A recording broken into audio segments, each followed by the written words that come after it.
Cadê a Aninha? Cadê a Aninha? O assunto da Aninha aqui agora é cigarros eletrônicos no Brasil, né, minha querida?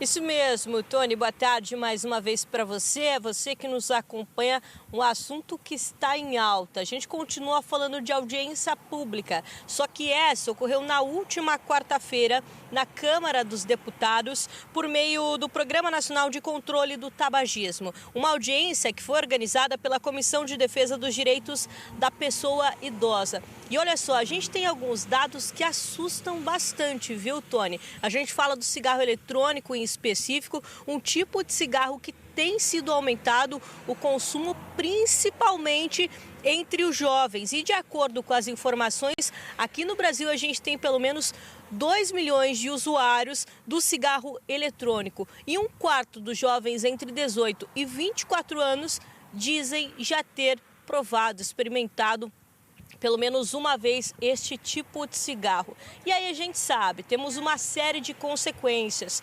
principalmente quando a gente fala da saúde. Especialistas afirmam que essas pessoas, esses jovens que estão fazendo o consumo deste tipo de cigarro, estão aparecendo mais precocemente com doenças pulmonares. E aí também, segundo informações, adolescentes entre 12 e 13 anos têm aumentado, essa procura com essas doenças pulmonares, inclusive que podem ser comparadas, por exemplo, a um idoso de 80 anos que faz o uso do cigarro há uma longa data. Então, olha a diferença, olha como esses sintomas de doenças pulmonares têm aparecido antes quando a gente fala do cigarro eletrônico. E aí tem uma doença específica, que é a doença pulmonar obstrutiva crônica. Ela tem sido frequente, de acordo com os especialistas, e quando a gente fala de mortes decorrentes do tabaco, essa doença é responsável por metade dessas mortes. Então, olha esses números.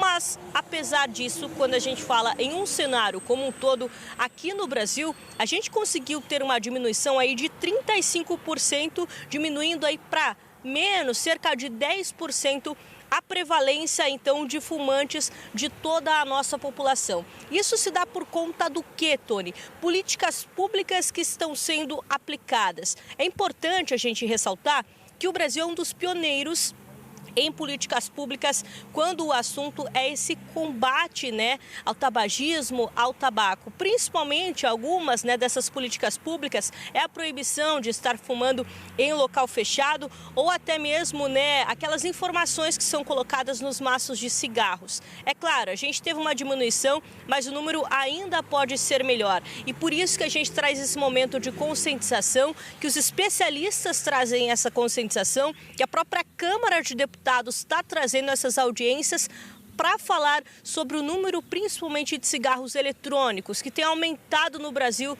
quando a gente fala de jovens e, em alguns casos, até mesmo crianças, viu, Tony? Muito preocupante essa informação, viu, Ana?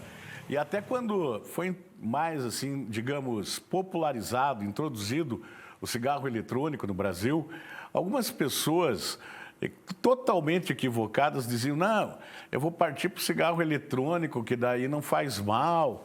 E a gente ouvia os profissionais de saúde, ele faz muito mal. Você está enganado. É igual aquele tal de, como é que chama, narguile? Eu tenho um amigo meu que ele, além de fumar narguile, ele faz live. É um DJ, amigo meu. Ele fica lá com aquele negócio, aquilo lá, você com aquele cigarro de canela, aquela coisa cheirosa. Então não adianta, todo tipo de cigarro ele faz mal. E tem pessoas que dizem assim, Ana, eu fumo, mas eu não trago, eu não sei tragar. Eu normalmente falo isso quando eu dou umas pitadas, de vez em quando eu pito. Só que quando eu fiz um exame recentemente, apareceu lá nicotina, entendeu? Então faz mal, não adianta, tem que cuidar. É isso mesmo, Tony? Não é a gente que está dizendo, é a Ana, é o Tony que está falando que faz mal. Na verdade, a gente está repassando números, dados estatísticos que mostram, esse aumento e essa procura de pessoas que fazem, né, este uso e que cada vez mais estão com doenças pulmonares. Então, realmente, são dados preocupantes e a gente precisa, de fato, esse esforço das esferas públicas, seja em esfera nacional, estadual e até mesmo municipal, para que a gente consiga trazer essa maior conscientização, trazer maiores informações e que a gente consiga ter um combate mais efetivo. Tony. Exatamente. Muito obrigado, querida. Bom trabalho aí. Segue com bom trabalho você e o Luiz, tá bom?